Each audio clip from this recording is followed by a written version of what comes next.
Shalom Obracha, nous poursuivons aujourd'hui avec la deuxième Mishnah du 23e Perek. La Mishnah nous dit Moné Adam et Tochav et Parperotav mipiv.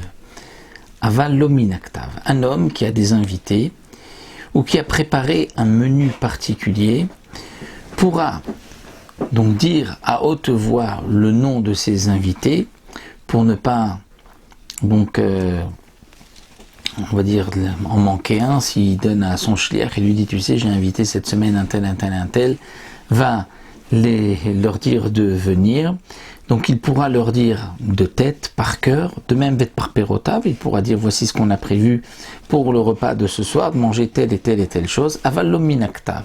Mais s'il a écrit les noms ou il a écrit les plats qu'il a décidé de proposer pendant Shabbat, il est interdit de lire de ce qu'il a écrit. Pourquoi ? Parce qu'il y a une gzera. Une gzera, un décret midirabanan, une crainte que peut-être il risque d'effacer. Il pourrait par exemple se dire, tiens, j'ai invité autant, mais je n'ai pas assez de quoi manger. Il va enlever un ou deux noms avant de donner au shaliach le nom de ceux qu'il a invités pour inviter moins de personnes. Ou bien, une autre xéra, c'est que si on lui permet de lire ce qu'il a écrit, il risque ensuite de lire même shtaré idiotot, c'est-à-dire des actes de prêt, de vente, des factures. Et Shabbat, il est interdit de lire tous ces shtaré idiotot. On ne peut lire Shabbat que des livres de Torah, Torah shebirtav, Torah shebealpé. Un autre digne que la Mishnah nous enseigne, mes fils imbana vimne beto ala shulchan. Un homme peut faire un tirage au sort avec sa famille pour voir qu'est-ce que chacun va recevoir. Donc on va dire un exemple tout simple, donc on a un poulet, différents morceaux, et l'un préfère tel ou tel morceau, donc on va faire un tirage au sort, qui va recevoir quel morceau.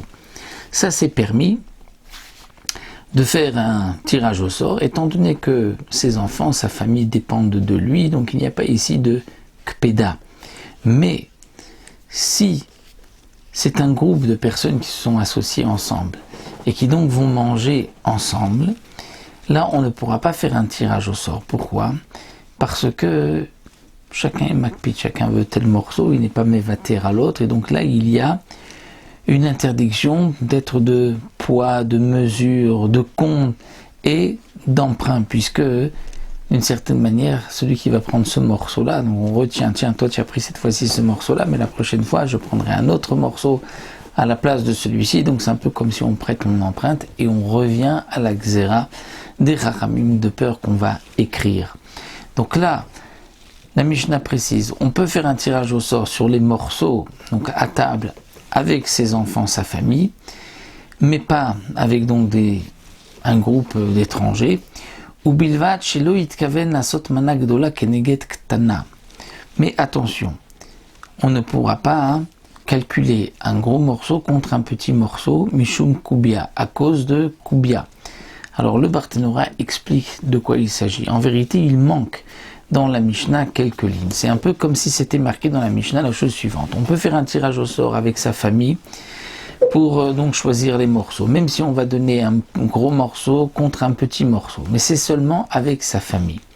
Parce que comme nous avons vu, avec sa famille, il n'y a pas de kpeda, tout le monde dépend du balabaïd, donc lui ce qu'il décide, c'est accepter de tout le monde. Mais si on est avec un autre, un étranger, c'est-à-dire un étranger qui n'est pas de la famille, même si c'est un ami, alors on ne pourra pas, mais attention, ce qu'on ne pourra pas faire, c'est à condition donc de ne pas faire un gros morceau contre un petit morceau. Là, c'est donc interdit Yom Tov, mais c'est permis un jour de semaine. Mais, et c'est là que viendrait la Mishnah dire, mais attention, si on calcule les morceaux, un gros morceau contre un petit morceau, alors là, même en semaine, c'est interdit. Pourquoi ? Parce que c'est un peu koubia, traduit par les dés, les jeux de hasard. Et donc là, on rentre dans une sougia du vol, de Gezel, parce que c'est une asmarta. Lorsqu'on fait un pari, lorsque on fait un jeu de hasard, on va jeter des dés pour décider qui va prendre quel morceau, c'est en vérité du vol. Pourquoi ? Parce que c'est asmarta. C'est quoi asmarta ? Chacun pense et est sûr de gagner. Donc lorsqu'il a accepté le tirage au sort, c'est parce qu'il pensait qu'il allait gagner. Mais s'il perd, en fin de compte, au fond de lui, il n'est pas content, il n'est pas d'accord. Et donc, il y a d'une certaine manière du vol, c'est-à-dire qu'il n'est pas prêt à renoncer. Donc c'est pour cela que si au début il avait accepté qu'on mette un gros morceau contre un petit morceau, c'est parce qu'il était sûr que lui allait recevoir le gros morceau.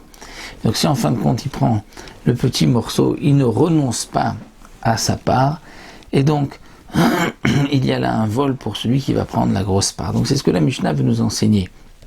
Ce qu'on a dit qu'avec sa famille on peut, mais avec un étranger on ne peut pas Shabbat, c'est lorsqu'on ne parle pas d'un gros morceau, un petit morceau, c'est-à-dire les morceaux sont de même taille, donc là on fait la différence pour des amis qui ne sont pas de la même famille entre Shabbat, Yom Tov et un jour de semaine. Mais si c'est un grand morceau et un petit morceau, alors là même en semaine c'est interdit.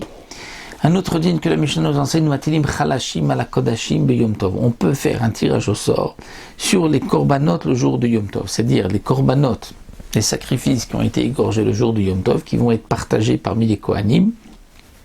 Les Kohanim peuvent faire un tirage au sort pour décider qui va recevoir quel morceau, avallo à la manote, mais pas sur les morceaux d'un sacrifice qui avait été fait la veille. Un sacrifice du jour même, on pourra, mais un sacrifice de la veille, on ne pourra pas, parce que ce n'est pas donc la mitzvah du jour. Donc ça, c'est ce que la Mishnah nous enseigne ici. Donc nous avons vu plusieurs dinim dans cette Mishnah-là. Et bien, si Atadishmaya, on se retrouvera pour la prochaine Mishnah, la Mishnah Gimel, la prochaine fois.